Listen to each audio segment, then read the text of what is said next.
And welcome you all to civil सोशन। जैसे कि हम सब कुछ आर्टिकल्स देख रहे हैं जिसमें ये लिखा हुआ है कि जो वेस्ट एशिया का ऑयल इंपोर्ट्स का शेयर था इंडिया का, वो 54% तक बढ़ गया था इस वॉर से पहले, जस्ट बिफोर दिस वॉर। ठीक है, क्योंकि हमारा 91% हमारा जो क्रूड ऑयल है वो हम इंपोर्ट करते हैं, जिसमें से मोर देन हाफ हमने वेस्ट एशिया से इंपोर्ट किया था। तो आइए, इसका मतलब क्या है, क्या इसके सिग्निफिकेंस हैं, और क्या इंडिया ने किया है, क्या इंडिया को करना चाहिए, और कुछ वे फॉरवर्ड्स के साथ, छोटे से इकोनॉमिक कॉन्सेप्ट्स के साथ इसको समझते हैं। ठीक है, जल्दी से। तो हुआ क्या है कि इंडिया की वो जो ऑयल वल्नरेबिलिटी है 2026 में, वो हाई इंपोर्ट डिपेंडेंस है और हाई रीजनल कंसंट्रेशन के साथ रिस्क बढ़ गया है हमारा। कैसे? कि जैसे कि हमने डिस्कस किया, 91% हम अप्रॉक्स अपना क्रूड ऑयल का इंपोर्ट करते हैं। ठीक है, बाकी हम डोमेस्टिक कंजम्पशन से करते हैं ओनली 9%, लेकिन हमको 91% पे इंपोर्ट डिपेंडेंट होना पड़ता है। चलिए ठीक है, लगभग अप्रॉक्स 54 से 60% हम इस बार सिर्फ वेस्ट एशिया से किए in the month of February. ठीक है, और फरवरी के बाद जैसा कि हम जानते हैं कि वॉर स्टार्ट हो गई, स्ट्रेट ऑफ हॉर्मुज क्लोज कर दिया ईरान ने, जिसकी वजह से हमने देखा कि $100 प्रति बैरल तेल से पार हो गया। इससे क्या हुआ कि इससे हमको डबल वल्नरेबिलिटी हो गई। कैसे?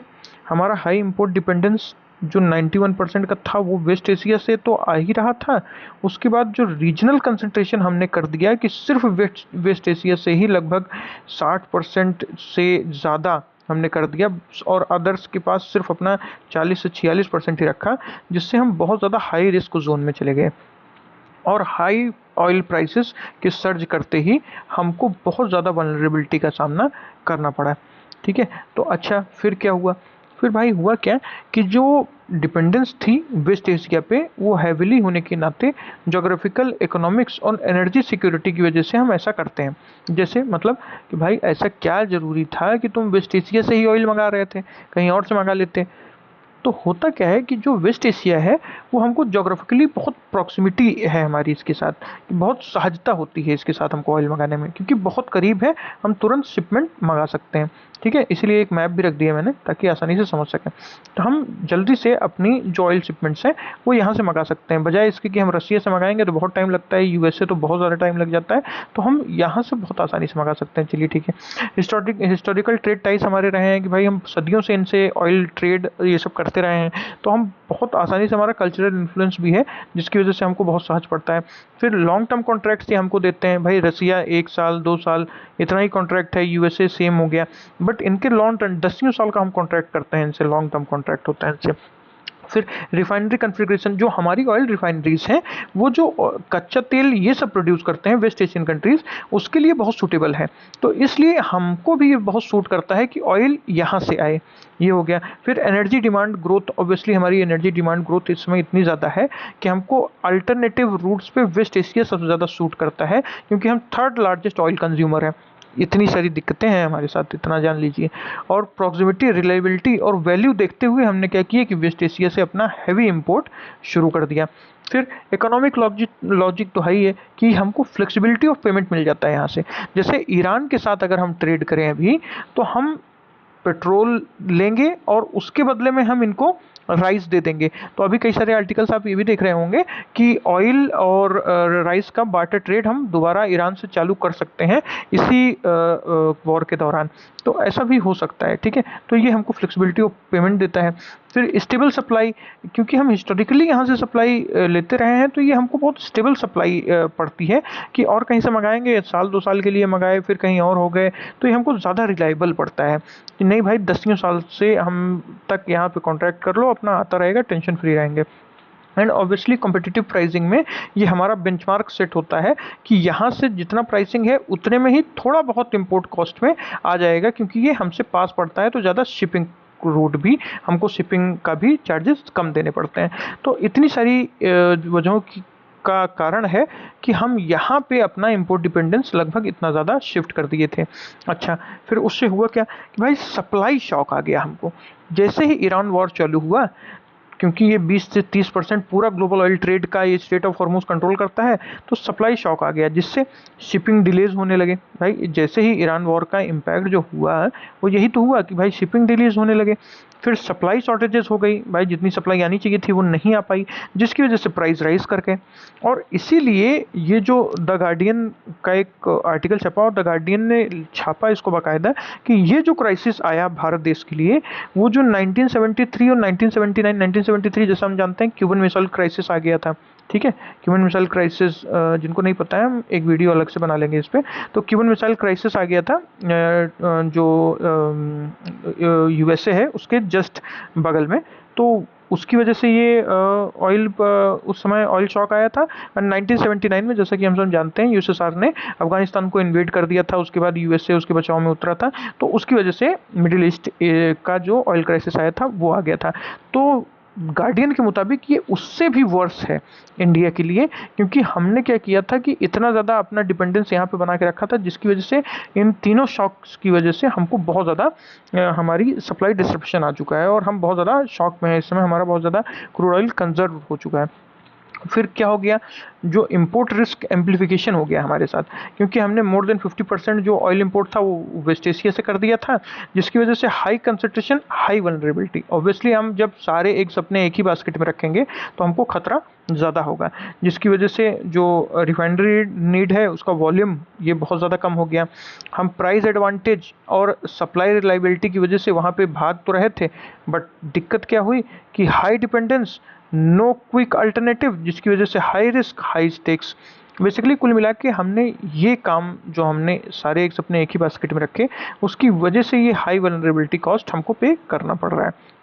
तो ये हो गया। अच्छा, इसके इकोनॉमिक इम्प्लीकेशंस क्या क्या हैं, बहुत डाइवर्स पर्सपेक्टिव्स में मैंने कई सारे इसमें आपको कवर कर दिए हैं, हर एंगल से देखा गया है। जैसे हमारा इन्फ्लेशनरी प्रेशर आ चुका है, क्योंकि ट्रांसपोर्ट कॉस्ट महंगा हो गया, फर्टिलाइजर्स महंगे हो गए, और मैन्युफैक्चरिंग महंगी हो गई।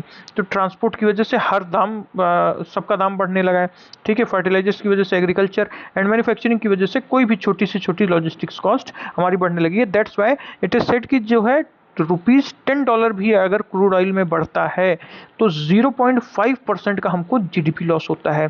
ये आउटलुक बिजनेस का कोट है, मतलब समझ रहे हैं, बहुत ज़्यादा क्रूशियल होता है अगर क्रूड ऑयल इतना तेज़ी से बढ़ता है, और वो भी इतनी ज़्यादा वल्नरेबिलिटी के साथ।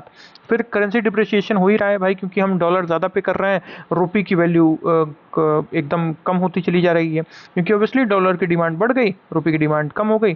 तो ऑब्वियसली इन्फ्लेशनरी प्रेशर की वजह से करेंसी डिप्रिशिएट हो रहा है, हमारा करेंसी यानी रुपये की वैल्यू गिर रही है। फिर करंट अकाउंट डेफिसिट, ऑब्वियसली हम ज़्यादा पे कर रहे हैं, और इम्पोर्ट हमारा बढ़ता चला जा रहा है, एक्सपोर्ट हमारा उतना पे ही है, तो ऑब्वियसली करंट अकाउंट डेफिसिट बढ़ रहा है हमारा, मतलब हमको ज़्यादा खर्चा हो रहा है, कमाई कम हो रही है।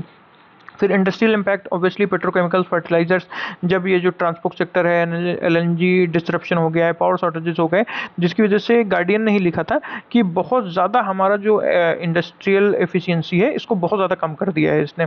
फिर फूड सिक्योरिटी लिंक तो है ही है, क्योंकि ऑब्वियसली, अच्छा ये भी जो ब्रेंट क्रूड हम मंगाते हैं, ब्रेंट क्रूड ऑयल जिसको हम कहते हैं, वो जो जब हम मंगाते हैं तो उससे सिर्फ पेट्रोल और डीजल ही नहीं बनता, उससे काफ़ी सारे जो फॉस्फेट्स हैं, यूरिया, ऐसे फर्टिलाइजर्स भी बनते हैं। तो ये भी ध्यान रखना कि उससे जो है फूड प्राइसेस को भी इम्पैक्ट पड़ता है, क्योंकि फर्टिलाइजर्स भी महंगे हो जाते हैं, ठीक है।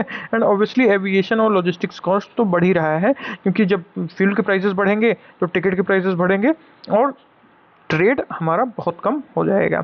इसीलिए कहा जाता है कि जो कॉस्ट है और जो रुपये की वैल्यू स्टेबलाइज रखना, ये हमारे सप्लाई सिक्योरिटी के लिए बहुत ज़्यादा क्रूशियल है, कि रुपये की वैल्यू हम स्टेबलाइज रख सकें, और जो कॉस्ट है यानी क्रूड ऑयल की जो कॉस्ट है उसको नियमित रख सकें, तभी हमारा जो सप्लाई सिक्योरिटी है वो बनी रहेगी।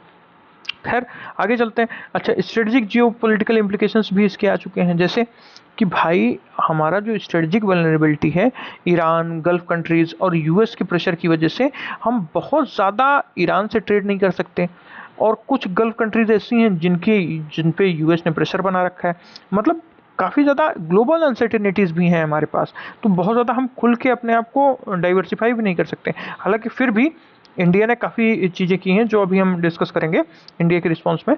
तो अच्छा, डायस्पोरा फैक्टर है भाई, बहुत सारे ऐसे इंडियन वर्कर्स हैं जो गल्फ कंट्रीज़ में काम करते हैं और वो कन्फ्लिक्ट में फंस चुके हैं, तो हमको इवैक्यूएशन और करना पड़ रहा है, जिसकी वजह से जो रेमिटेंस आता था, जिसकी वजह से हमारा फॉरेक्स रिजर्व बढ़ता था, वो रेमिटेंस भी अब हमारा नहीं आएगा। समझ रहे हैं, काफ़ी ज़्यादा हमको लॉस हो रहा है, किस तरीके से कितना ज़्यादा हो रहा है। ठीक है, और इसको गवर्नमेंट किस तरीके से मैनेज करेगी, वो एक बहुत बड़ा चैलेंज रहेगा। फिर एनर्जी सिक्योरिटी थ्रेट तो हम देख ही चुके हैं, जिसकी वजह से economic slow down, social unrest और नेशनल सिक्योरिटी का रिस्क भी आ रहा है, क्योंकि ऑब्वियसली हमको तेल चाहिए ही चाहिए, क्रूड ऑयल, क्योंकि ताकि एनर्जी सिक्योरिटी बनी रहे। तो इंडिया का क्या रिस्पॉन्स अभी तक रहा है वो देख लेते हैं। इंडिया ने डाइवर्सिफिकेशन एफर्ट्स अपने बहुत ज़्यादा तेज़ी से चालू कर दिए हैं। इसमें रशिया भी इंक्लूडेड है, रशिया से भी हम तेल मंगा रहे हैं, यूएस भी इंक्लूडेड है, यूएस से भी हम तेल मंगा रहे हैं, और काफ़ी अफ्रीकन कंट्रीज़ में जो हमारी इन्वेस्टमेंट थी वहाँ से भी हमने तेल मंगाना चालू कर दिया है। फिर स्ट्रेटेजिक पेट्रोलियम रिजर्व्स हमने काफ़ी अच्छे अपने बना के रखे थे, और जिसकी वजह से हमको 75 डेज अप्रॉक्स का बफर एक मिल गया था, जो हमको सप्लाई शॉक के अगेंस्ट एक कुशनिंग प्रोवाइड कर देता है। ठीक है, अच्छा, और पॉलिसी फ्लेक्सिबिलिटी इस समय तो है ही है, क्योंकि जो मार्केट बेस्ड सोर्सिंग है हमारी, कि भाई चलो बार्टर सिस्टम कर लेते हैं, फिर जो रिफाइनरीज हैं वो डाइवर्सिफाई अपना कर रही हैं, रशियन क्रूड ऑयल को भी ले रही हैं, and so and so on. तो इस तरीके से जो प्रॉग्मेटिक एडाप्टिव व्यू है हमारा, ये एक लॉन्ग टर्म एनर्जी सिक्योरिटी में हमको मदद कर रहा है। ये इंडिया के रिस्पॉन्स अभी तक रहा है। अच्छा ठीक है, तो हम कुछ देख लेते हैं कि इस समय क्या एनालिटिकल पर्सपेक्टिव हम अपने इस प्रॉब्लम के सोल्यूशन के रूप में देख सकते हैं। सिर्फ हमको टेम्पररी वॉर का इशू नहीं देखना है, सबसे पहले हमको अपने स्ट्रक्चरल प्रॉब्लम पे काम करना है। क्या है हमारा जो एनर्जी डिमांड सप्लाई मिसमैच है, हमको सबसे पहले उसको देखना है।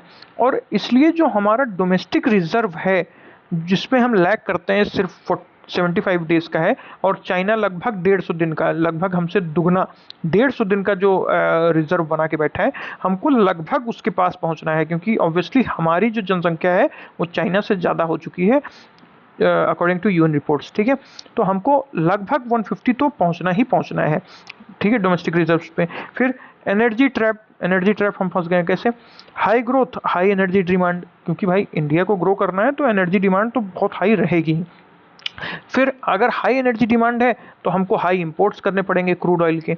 अगर हाई इंपोर्ट करेंगे तो ऑब्वियसली जो एक्सटर्नल शॉक्स हैं उस पर हाई वनरेबिलिटी कॉस्ट हमको पे करनी ही पड़ेगी, क्योंकि कहीं वॉर चल रही है तो कहीं वॉर चल रही है, मतलब इससे हम अछूते नहीं रह सकते, क्योंकि हमने हाई इंपोर्ट को चुना है। तो इसकी वजह से हमको ईवी पे भी शिफ्ट होना पड़ेगा, और यही काम किया यहाँ पे चाइना ने क्या किया कि अपना डाइवर्सिफिकेशन बहुत पहले ही कर लिया था। उसने रसिया पे क्रूड ऑयल के लिए और जो रिन्यूएबल एनर्जीज हैं उस पर बहुत पहले शिफ्ट कर लिया था, जिसकी वजह से उसके पास रेजिलियंट बहुत ज़्यादा है।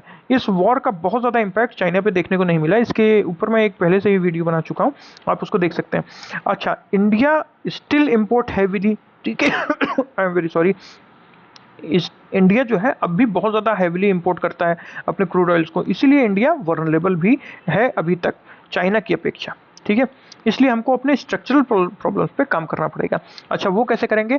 वो उसको हम 3 फेजेस में डिवाइड कर सकते हैं। एक तो शॉर्ट टर्म हम क्या कर सकते हैं, जो हम डाइवर्सिफाई कर रहे हैं अपने सप्लायर्स को, उसको हम डाइवर्सिफाई करते रहें, और स्ट्रेटेजिक रिजर्व्स का यूज़ इस समय करें, ताकि हमारे डोमेस्टिक ऑडियंस, जो डोमेस्टिक हमारी ऑडियंस है, उसको दिक्कत ना हो पाए। ठीक है, फिर हमको शिपिंग रूट्स को सिक्योर करना होगा। अगर स्ट्रेट ऑफ हॉर्मुज़ क्लोज हो गया है तो बाकी सारे रूट्स हैं, हम उस तरफ से अपने ऑयल्स को मंगा सकते हैं।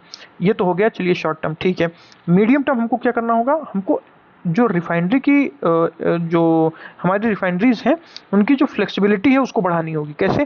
कि वो सिर्फ एक तरीके के जो ऑयल पे निर्भर हैं, वो ना रह के जो बाकी तरीके के ऑयल हैं, जैसे अमेरिकन ऑयल हो गया, लैटिन अमेरिकन ऑयल हो गया, या अफ्रीकन ऑयल हो गया, इसको भी अपने जो ओवरऑल रिजर्व्स है उसमें शामिल कर लें। और इसीलिए हमको एनर्जी डिप्लोमेसी पे काम करना पड़ेगा, ताकि विश्व के हर कोने से हम सप्लाई से भरपूर रहें, हमारे पास सप्लाई की कोई कमी ना आने पाए, चाहे कहीं भी विश्व के किसी कोने में कुछ भी हो रहा हो। एंड लॉन्ग टर्म, जो कि मोस्ट इंपॉर्टेंट है, वो हमको काम करना होगा रिन्यूएबल एनर्जी, जो उसकी सोलर और विंड एनर्जी से हम जो एनर्जी जनरेट करें वो हमारे पास आए। इलेक्ट्रिक व्हीकल्स पे हमको ध्यान देना होगा। ग्रीन हाइड्रोजन जो एनर्जी सोर्स है उस पर हमको सबसे ज़्यादा ध्यान देना होगा। और अगले 7 साल में हमको टारगेट लेके चलना होगा कि हम 80% जो हमारा 91% आता है हमारा वो घटकर 80% हो जाए, तभी जाकर हम एक अचीवमेंट तक पहुंच सकते हैं। इसी के साथ अगर आपको ये टॉपिक समझ में आया हो then like share and subscribe to our channel. Thank you so much.